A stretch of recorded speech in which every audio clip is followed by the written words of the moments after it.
Good day to everyone. Our group consisting of Yangwan, Maro, Chloe, Junhong, and I, Shimin, would like to present our assignment of an article from an international online newspaper which related to ethics and social responsibilities. The article is talk about a girl who picked up an AK-47 to defend her family. First, let me start by giving a summary of the incident.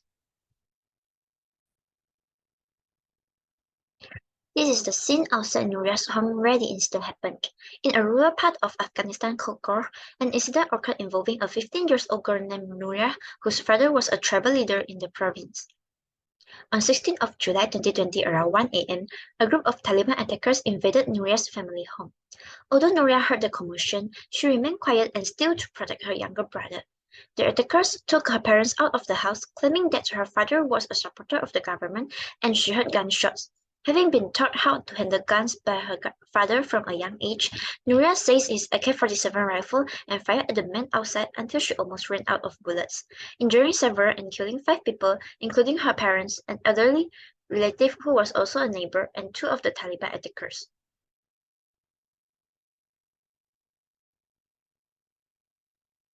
A very good day to everyone. My name is Manro, and I will be presenting the issue of self-defense.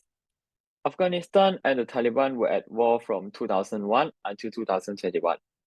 For many years, Afghanistan's citizens had to endure conflict. Terrorists from the Taliban aspired to take control of Afghanistan, but the country was protected by the US military.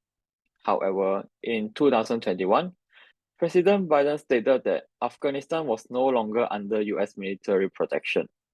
Hence, the terrorists of the Taliban were given the chance to seize Afghanistan. Since 2001, the combat zone in Afghanistan has claimed almost 243,000 lives. Moreover, Afghanistan's mortality rate is in 2021 is around 6%. The majority of the populace has acquired self-defense as a result of this situation for their own safety.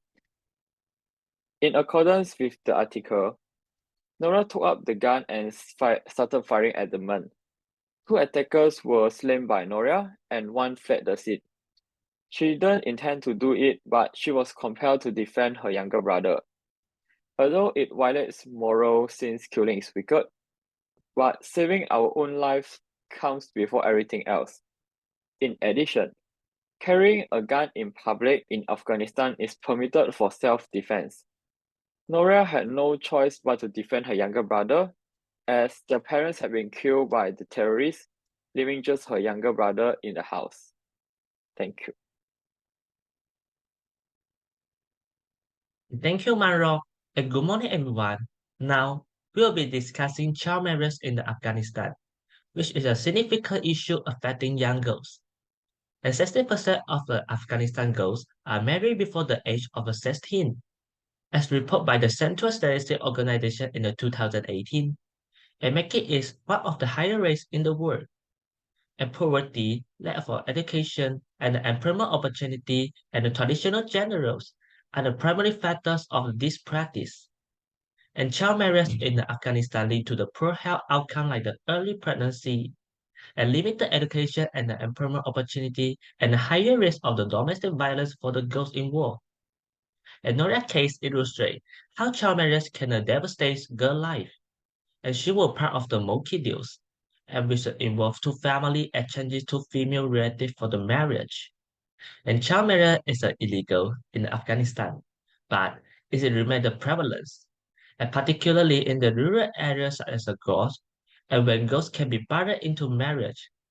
An effort to address child marriage include increasing access to the education, economic opportunities, and the awareness about the harm of the child marriage. But there is a lack of the enforcement and the alternative for family, making it challenging to the combat. Is it essential to the continue supporting that the initiative and the advocacy for the right and the safety of the young girls in Afghanistan and globally? Thank you. And now I will pass to Chloe to talk about ethical theory.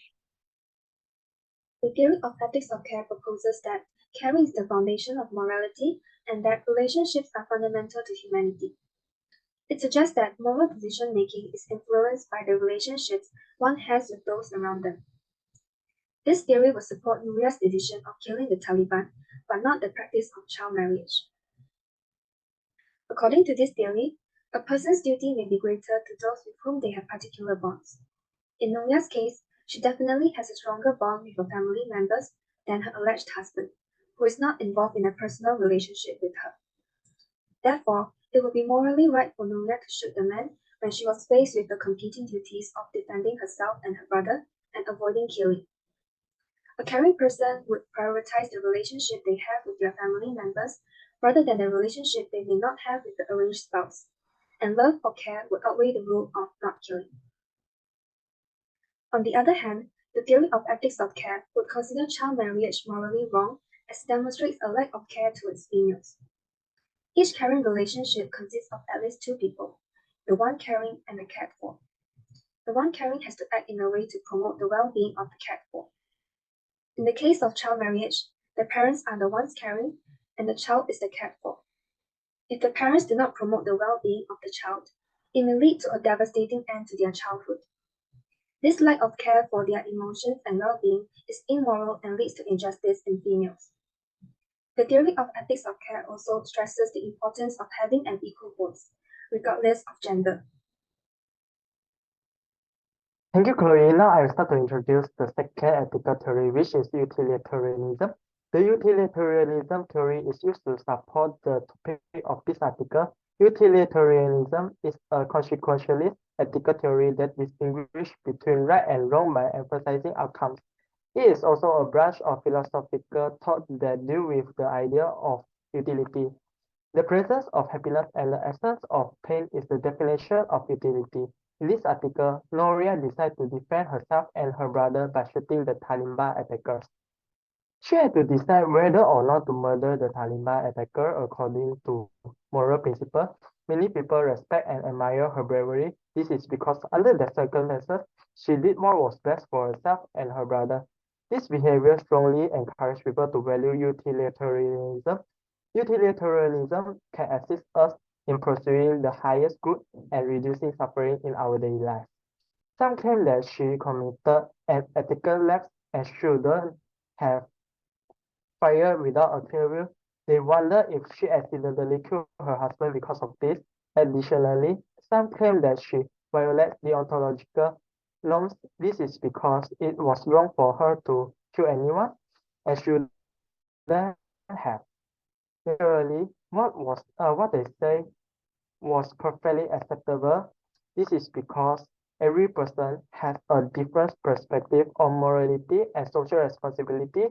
However, they must also consider the victim's point of view. She and her brother face worse outcomes or even death if she doesn't act quickly.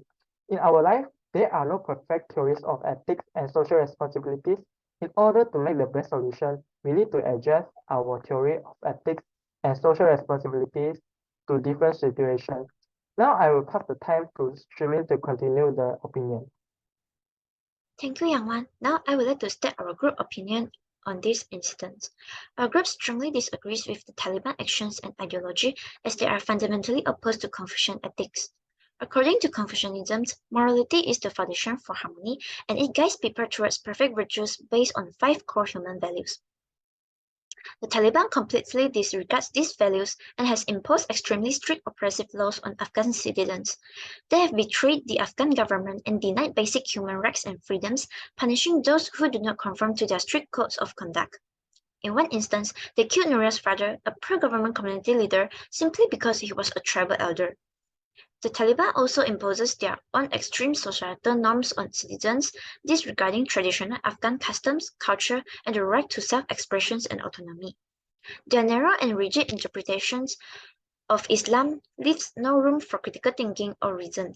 They have even banned education for girls and women, denying them the opportunity to gain knowledge and wisdom. By acting against the golden rule in Confucian ethics, do not do unto others what you do not want others to do unto you, the Taliban proves that it is imperative for the international community to take action and end their oppressive rule, bringing peace and stability to Afghanistan. This is the end of our presentations. Thank you.